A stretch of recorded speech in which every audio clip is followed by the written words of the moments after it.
리플을 일봉 차트로 볼 때 오늘은 양봉이 나타나면서 자 여기서 지지받고 반등이 나오는 것이 아니냐 이렇게 생각하실 수도 있겠는데요. 이것은 착시 현상입니다. 아직 정확하게 추세를 반영하지 못한다는 뜻이고요. 왜 그러냐면요. 빗썸 차트를 보면요. 현재 마이너스 0.42%죠. 업비트는 지금 자 플러스 1.10%입니다. 자 왜 차이가 나냐면요. 업비트 같은 경우에는 오전 9시에 일봉이 초기화되고요. 빗썸 같은 경우에는 딱 0시에 날짜가 바뀌는 것에 따라서 초기화가 됩니다. 그래서 시간봉으로 본다면 자 여기서부터 자 여기가 0시죠. 날짜가 바뀌죠. 또 여기서부터 날짜가 바뀌죠. 지금 시작된 시기가 여기입니다. 그래서 오늘 시가보다 낮기 때문에 마이너스를 표시가 되는 거고요. 일봉으로 보게 되면은 여전히 연달아 음봉이 나오는 거죠. 물론 지금 살짝 아래 꼬리를 만들고 있지만 업비트 차트를 볼 때와는 분위기가 다릅니다. 이래서 이런 걸 착시 현상이라고 하는데요. 왠지 음봉이 나오다가 양봉이 나오니까 반등이 나오는 게 아닐까 하는 착시 현상이 있을 수 있기 때문에 그 부분 차트를 보는데 주의하시면 좋을 것 같고요. 오늘 밤에 다보스 포럼에서의 트럼프 대통령 연설이 예정되어 있죠. 10시 30분입니다. 그리고 트루스 소셜에 트럼프 대통령이 뭔가 또 올렸나 확인해 봤더니 아직까지는 따로 올린 게 없고요. 오늘 연설에서 어떤 얘기를 하는지에 따라서 시장에 충격을 줄 수 있기 때문에 그 부분에 대해서 자 어떻게 전망하고 있으며 어떻게 대응하시는 게 좋겠다고 욕망의 크립토 영상에 올려드렸으니까요. 그 부분 참고하시길 바라고요. 이번 영상에서는 자 유럽과 미국이 갈등이 좀 고조되고 있는데요. 만약에 관세 갖고 서로 격돌을 하게 된다면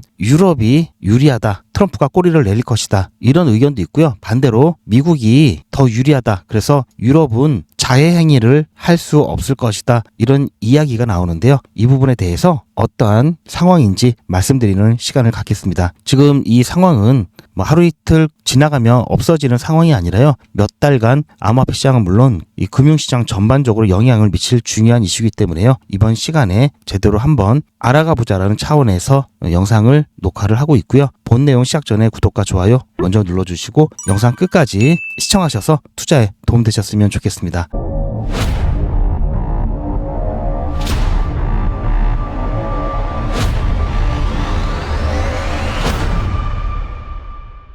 트럼프 행정부가 그린랜드 매입을 조건으로 덴마크에 관세를 부과하겠다고 발표하면서 이 대서양 관계의 균열이 수면 위로 올라오고 있죠. 덴마크는 여기 있습니다. 그린랜드는 덴마크령 자치 지역입니다. 히토류 등 희귀 광물이 매장돼 있고요. 또 북극 항로에 관문이 있고요. 미국이 이미 미사일 조기 경보 기지를 운영하고 있는 군사적 요충지이기도 하죠. 트럼프 대통령은 1기 때부터 그린란드 매입 의사를 공개적으로 밝혔습니다. 뭐 1기 때는 뭐 그러려니 했는데요. 이게 들어와서 이 압박이 한층 더 구체화되었고요. 1월 17일 트럼프 대통령은 덴마크의 기존의 관세에 더해서 2월 1일부터 추가 관세 10%를 그리고 6월 1일부터 25%로 인상되는 관세를 부과하겠다고 발표를 했죠. 그리고 관세 철회 조건은 그린랜드의 완전 매입 합의입니다. 그런데 이러한 것은 동맹국을 상대로 영토 협상의 무역 압박을 직접 연결한 것은 전례를 찾을 수가 없는 일인데요. 자, 이에 대한 EU의 대응도 굉장히 빠르게 구체화되고 있습니다. 자, 덴마크는 EU 회원국이죠. 그리고 EU 통상 정책은 연합 차원에서 결정됩니다. 자, 프랑스의 마크롱 대통령은 2023년 도입 이후에 한 번도 사용된 적이 없는 반강압수단, 이 얘기 많이 들어보셨을 겁니다. ACI. 자, 이것의 발동을 추진하고 있죠. 유럽의 주요 정파들이 지난해 타결된 미국과 EU 이 무역협정 이행 보류를 검토하고 있고요. 930억 유로 규모의 보복관세 패키지도 다시 테이블 위에 올려놓고 있죠. 그런데 이 갈등이 금융으로 번질 경우 통상적인 시각은요. 유럽이 일단 불리하다라고 보고 있는데요.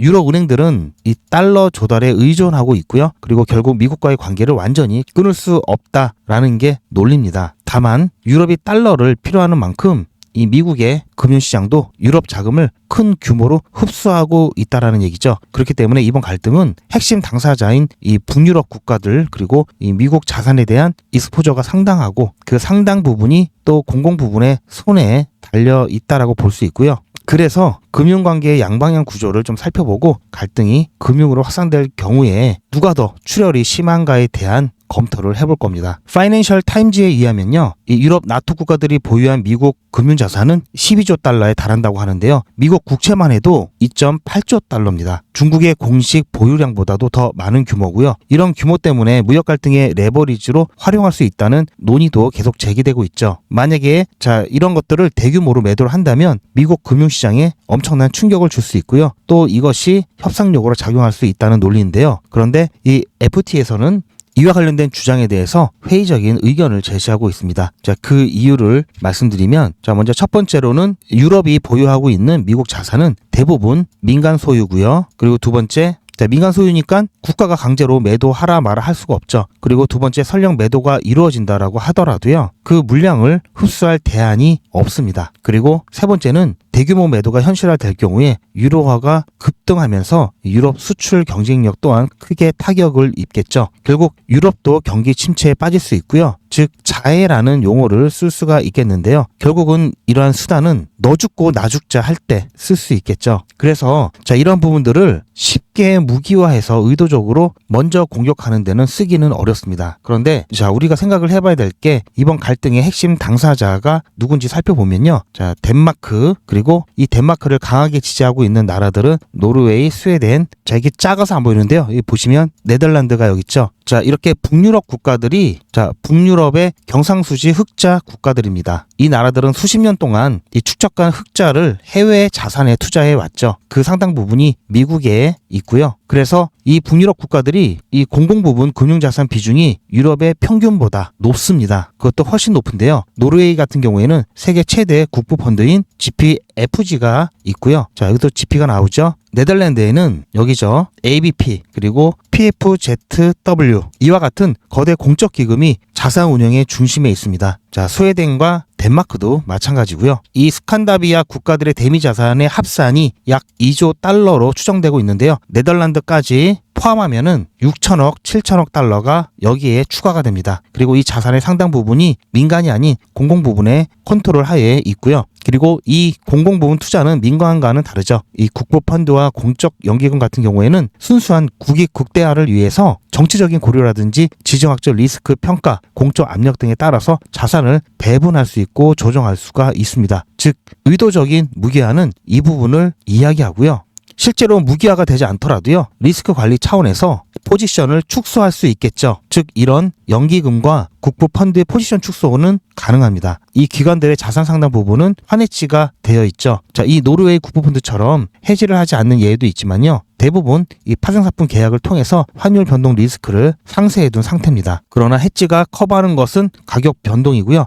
평상시에 오르내리는 정도의 리스크 해지를 위해서 관리되는 거고요. 문제는 이 갈등이 무역 분쟁을 넘어서 금융 전쟁 수준으로 격화될 경우에는 이때 부각되는 것이 이 가격 리스크가 아니라 접근과 결제 리스크입니다. 즉 자산을 팔고 싶어도 시장에 접근할 수 없거나 거래가 체결되어도 결제가 이루어지지 않는 상황이 나올 수가 있고요. 이 해지 계약은 이런 종류의 리스크는 커버하지 못할 수 있기 때문에 이 부분이 상당히 불안 요소고요. 또 연기금 외에 다른 경로가 있는데 바로 유럽은행입니다. 유럽은행들은 위기시 달러 유동성을 확보하기 위해서 이 연준과 ECB 간의 수합 라인을 백스톱으로 활용해 왔죠. ECB가 연준으로부터 달러를 빌려와서 유럽은행에게 공급하는 구조입니다. ECB는 유럽중앙은행이죠. 그런데 이 대서양 관계가 심각하게 훼손될 경우 이 백스톱이 과거처럼 원활하게 작동되지 않겠죠. 만약 유럽은행들이 이 불확실성을 인지하기 시작한다면 합리적인 대응으로 이 달러 투자 규모를 선제적으로 줄일 수 있겠죠. 이 과정에서 매도 대상이 되는 것은 유동성이 높은 자산일 겁니다. 미국 회사차라든지 에이전시 채권이 대표적인 거죠. 에이전시 채권은 페니맥 그리고 프레디맥 이와 같은 정부 보존기관이 발행한 모기지 관련 채권이고요. 국채 다음으로 안전자산 취급을 받는 시장입니다. 즉 이런 매도는요, 미국 쪽에서 곧바로 체감할 수 있고요. 이렇게 되면은 미국 기업들이 자금 조달 비용이 올라갑니다. 에이전시 채권 가격이 떨어질 거고요. 모기지 금리 상승 압력이 가해질 수가 있습니다. 유럽은행이 이 달러 포지션을 축소하면 미국의 금융 여건 긴축으로 전이되는 상황이 나타날 수가 있습니다. 작년 2025년 4월 같은 경우 미국이 해방의 날이라고 해서 관세를 발표한 이후에 시장에서 이러한 양상이 나타난 바가 있고요. 유럽 공공 부분이 미국 주식을 대규모로 매도할 경우에는 두 가지 시나리오가 나올 수 있는데요. 첫 번째는 미국 예외주의에 대한 신뢰가 워낙 강해서 다른 투자자들이 할인된 가격에 오히려 매수에 나설 수도 있고요. 또 반대로는 일부 이 지표로 보면은 이미 고평가 영역에 진입해 있는 미국 증시 조정을 촉발할 수도 있습니다. 만약에 시나리오가 이 조정 쪽으로 간다면요. 지난번 트럼프가 증시가 빠졌을 때 화들짝 놀랬던 것처럼 이 부분 또 한번 트럼프를 쫄게 만들 수도 있겠죠. 어쨌든 현재 이 미국의 견고한 소비는 상류층의 상당 부분에 의존하고 있고요. 이들 소비 여력은 자산 가격과 밀접하게 연동되어 있죠. 만약에 증시가 조정이 나면서 자산 가치가 줄어든다면 소비 또한 줄어들겠죠. 그러면 말 그대로 이 부분은 실물 경제 둔화, 경기 침체를 유발할 수가 있다라는 얘기고요. 따라서 둘이 싸우면 결국은 유럽도 힘들고 미국도 힘들고요. 정말 너 죽고 나 죽고 하자. 이 상태가 아니면 서로 카드를 쓰기는 좀 어려운 상태입니다. 그래서 이번엔 좀 쉽게 빨리 정리가 되지 않을 거라고 보는 이유 중에 하나도요. 이 유럽이 현재 굉장히 조직적이고 치명적인 반격을 어쨌든 준비하는 모습을 보여주고 있죠. 1월 18일 이 대사급 긴급 회의가 27개국 긴급 소집으로 진행되었고요. 그리고 조금 전에 말씀드렸던 반강압수단 ACI입니다. 2023년 도입 이후에 최초 발동을 검토하는데요. 이 반강압수단은 굉장히 막강합니다. 너희도 핵이 있어? 우리도 핵이 있다. 약간 이 정도 보시면 되고요. 일단은 프랑스 이 마크롱 대통령 중심으로 굉장히 이 부분에 대해서 단호하죠. 그런데 이거는 문제가 좀 있습니다. 이건 제가 나중에 따로 영상으로 말씀드릴 건데요. 얘는 막강하긴 한데 시간이 많이 걸립니다. 어쨌든 이것을 시간이 걸리기 때문에 일단은 준비를 하면서 이게 실제 효과가 나오기 전에 트럼프 대통령이 철회를 할 수가 있겠죠. 그리고 930억 이 유로 1350억 달러 엄청난 규모의 보복 관세 패키지도 준비하고 있습니다. 지금 문제는 이렇게 트럼프도 그렇고 유럽도 그렇고 이 진심이라는 거죠. 엄포 놓고 간을 보거나 이런 상황이 아니라요. 실제 타격을 준비 중에 있다는 게 사실 약간은 지난번보다는 좀 심각한 상황입니다. 어쨌든 지금 실제로 어떤 서로에 대한 타격을 하려고 하는 그런 위험만으로 시장이 반응하고 있죠. 만약에 실제로 그렇게 양측이 극과 극으로 대치를 하게 된다면요. 이 금융시장이 큰 혼란에 빠지면서 패닉 수준까지 빠지겠죠. 초기에 암호화폐 시장도 굉장히 큰 조정을 겪었다가요. 이제 달러 시스템이 거의 붕괴, 균열 정도에 이르면요. 오히려 XRP나 스테이블 코인이 수요가 더 증가하면서 다른 자산들은 막 떨어지는데 이 암호화폐 시장, 비트코인이나 특히 XRP는 결제라든지 송금 이런 거는 계속 해야 되겠죠. 그런데 이 달러 시스템이 붕괴되면 달러로 하진 않겠죠. 그럼 대안을 찾아야 되는데 각국의 화폐들은 불안합니다. 그나마 중립적이고 어느 한쪽에서 통제가 되지 않는 암호화폐 쪽으로 대안을 찾을 수밖에 없는 상황도 나올 수가 있습니다. 그래서 아주 상황이 극화되면 오히려 암호화폐 시장은 좋고요. 하지만 그 전에 초반에 암호화폐 시장은 함께 힘들다라는 것. 하지만 이 정도까지 가면은 세계의 경제가 말이 아니겠죠. 따라서 제가 아까 전에 말씀드렸던 유로와 달러 이 베이시스 스왑 그리고 미국 에이전시 채권 그리고 북유럽의 국부 펀드가 어떻게 움직이고 있는지 이 부분은 계속해서 모니터링 해야 될 그리고 관심을 갖고 지켜봐야 될 핵심 지표가 되겠고요. 일단은 오늘 밤 트럼프 대통령이 어떤 말을 하는지 그에 따라 시장의 반응을 잘 살펴보면서 정말 파국으로 간다면 지금이라도 자산을 현금화 해야 되겠죠. 그런데 그게 아니라 어느 정도 이 봉합이 되면서 평화적인 방법으로 분위기가 이루어진다면 또 급하게 또 반등할 수가 있습니다. 그래서 향후에 중요한 시그널들 계속해서 모니터링 하면서 여러분들께 관련된 정보들 공유를 해드릴 거고요. 그런 중요한 이슈와 관련된 대응.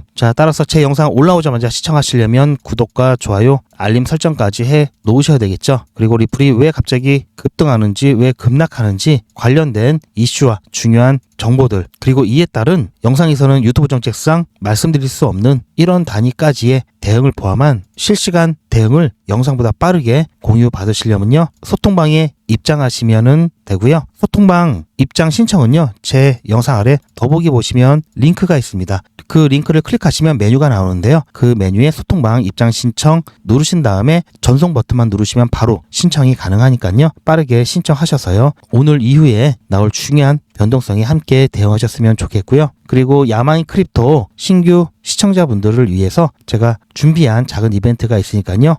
참고하셔서 필요하신 분에 한해서 신청을 해주시기 바랍니다. 오늘도 제 영상 끝까지 시청해주셔서 감사드리고요. 저는 더 좋은 내용으로 찾아뵙겠습니다. 신규 구독자분들을 위해서 제가 특별히 원데이 코인 이벤트를 준비했습니다. 원데이 코인은 하루에 딱 한 종목씩 나가고요. 매수 매도 손절가를 여러분들께서 본 업무를 시작하시기 전에 오전에 한꺼번에 드립니다. 이렇게 해서 매일같이 한번 수익을 내보시고요. 원데이 코인 신청하시는 방법은 아래 전화번호 010-8481-4359번으로 문자로 원데이라고 보내주시면 되고요. 더보기 보시면 링크가 있고요. 그 링크를 통해서도 편리하게 간편하게 신청하실 수가 있습니다. 제 영상 아래에 보시면 더보기라고 있습니다. 이 더보기를 눌러보시면 링크가 있는데요. 이걸 클릭하시면 원데이 코인은 물론 소통방 입장과 100일의 기적, 무료 종목 상담, 실시간 대응 문장까지 간편하게 클릭만 하시면 신청하실 수가 있고요. TV나 PC로 시청하신 경우에는 휴대폰 카메라를 켜시고 QR코드를 보시면 링크가 나옵니다. 그 링크를 클릭하시면 선택 버튼이 나오고요. 구독자분은 평생 무료고요. 24시간 신청이 가능합니다.